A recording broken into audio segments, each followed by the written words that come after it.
అమరావతి మీద విషం కక్కుతూ వ్రాసిన సాక్షి జర్నలిస్ట్కి అచ్చేయడానికి అనుమతించిన ఎడిటర్కి మీరు ప్రచురించిన కథనానికి సంబంధించి కొన్ని విషయాలు స్పష్టం చేయాల్సిన అవసరం ఉంది.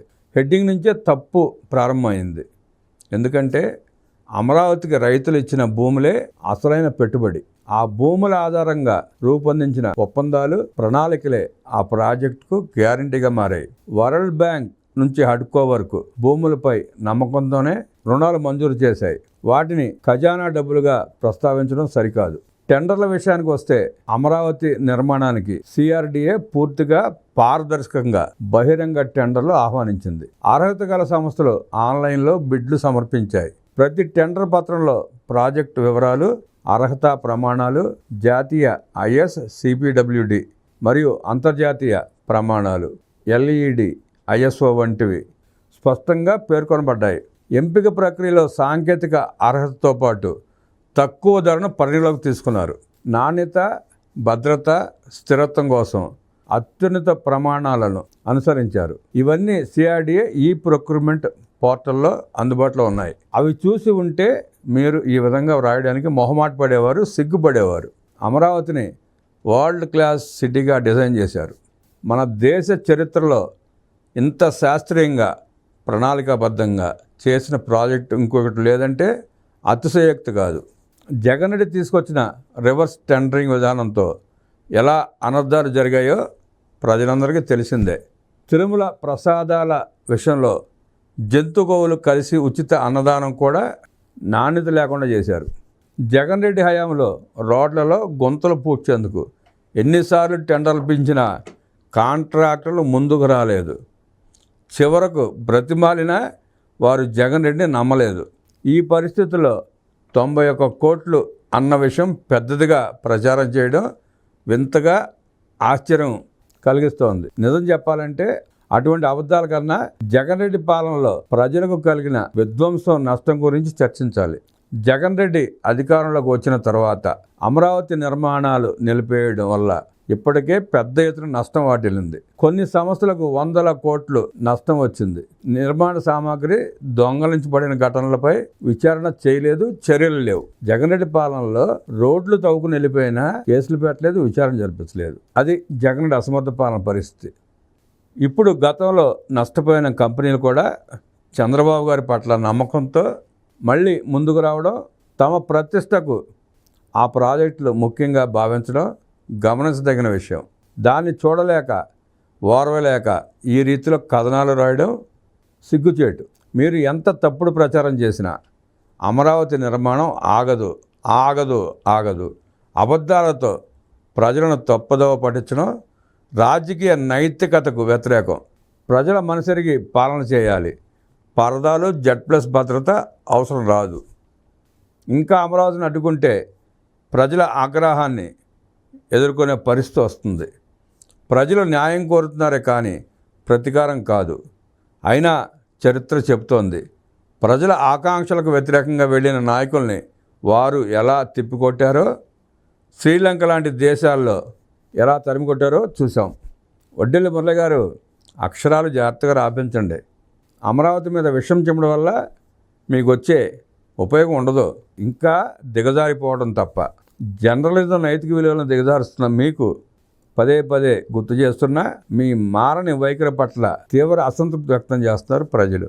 మారండి. ప్రజాసేవే పరమావధి కావాలన్నారు టీడీపీ రాష్ట్ర అధ్యక్షులు పల్లా శ్రీనివాసరావు యాదవ్. అధికారం కోసమో, ఆర్థిక లాభాల కోసమో ఎవరు రాజకీయాల్లోకి రాకూడదు. రాజకీయ నాయకుడు అంటే ప్రజలకు సేవకుడే ఉండాలని పల్లా పేర్కొన్నారు. ప్రజల సేవే పరమాత్మ సేవగా భావించి రాజకీయాల్లో రాణించే వ్యక్తులే ప్రజల హృదయాలను గెలుచుకొని శాశ్వతంగా రాజకీయాల్లో మనగలుగుతారన్నారు. ప్రజలే దేవుళ్ళు, సమాజమే దేవాలయం అనే నినాదంతో పుట్టిన పార్టీ టీడీపీ అని గుర్తు చేశారు. ప్రజలు కూడు, గుడ్డ, నీడ కోసం అల్లాడకూడదని నాడు అన్న ఎన్టీఆర్ మహోన్నతమైన ఆశయంతో ముందుకు సాగి పేదల ఉన్నతికి, వారి ప్రగతికి ఎన్నో సంక్షేమ పథకాలను ప్రారంభించారన్నారు. కర్షకులు, కార్మికులకు, అక్క చెల్లెమ్మలకు పెద్దపీట వేస్తూ విప్లవాత్మకమైన నిర్ణయాలు తీసుకున్నారన్నారు.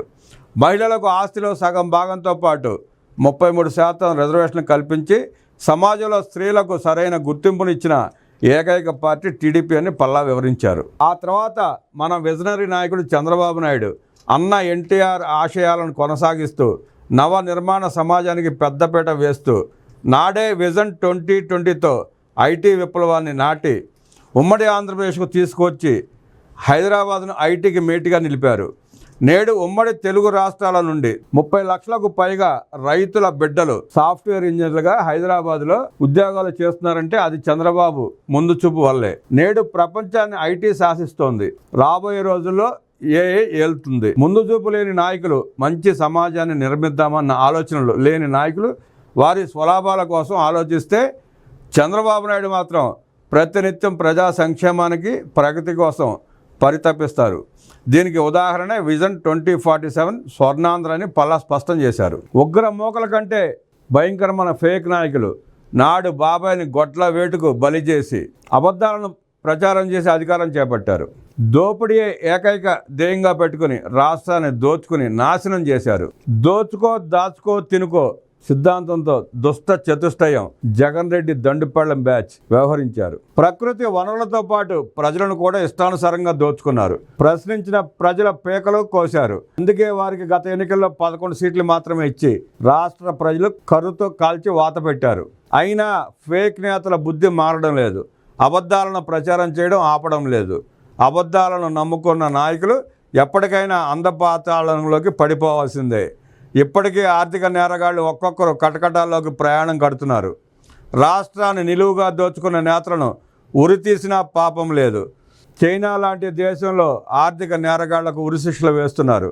మన దేశంలో కూడా అటువంటి శిక్షలు అమలు చేస్తేనే దోపిడీదారుల పీడ వదులుతుందని పల్లా ఈ సందర్భంగా పేర్కొన్నారు. నాయకుడు అనేవాడు ఫలాలతో నిండా మగ్గిన చెట్టు లాంటి వాడు. తన స్వార్థం కోసం ఆలోచించకుండా ఎదుటివారి ఆకలి గురించి ఆలోచించి వారికి ఫలాలను అందించడమే తన కర్తవ్యంగా ముందుకు నడవాలి.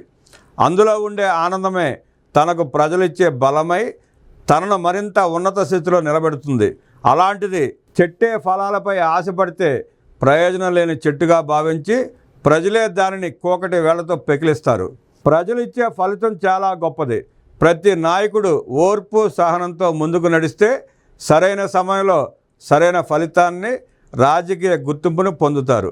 పార్టీ సిద్ధాంతాలకు కట్టుబడి సీఎం చంద్రబాబు ఆశయాలను కొనసాగిస్తూ రాష్ట్ర అభివృద్ధి ప్రజా సంక్షేమానికి ప్రతి ఒక్కరూ కృషి చేయాలి. భావితరాల భవిష్యత్తు కోసం, ప్రగతిశీల సమాజం కోసం, నవ సమాజం కోసం టీడీపీ శ్రేణులు కంకణబద్దులై పనిచేయాలి. దుర్మార్గాలు దౌర్జన్యాలను ఎండగడుతూ సోషల్ మీడియాలో తప్పుడు ప్రచారాలను తిప్పికొడుతూ ఉద్వేగభరితమైన పోస్టులతో కాకుండా నైతికంగానే దుష్ట నేతలకు బుద్ధి వచ్చేలా సమాధానాలు చెబుతూ ప్రజాస్వామ్యాన్ని కాపాడుకుందాం. ప్రజారంజక పాలనకు ప్రతి ఒక్కరం కలిసిట్టుగా పనిచేద్దాం.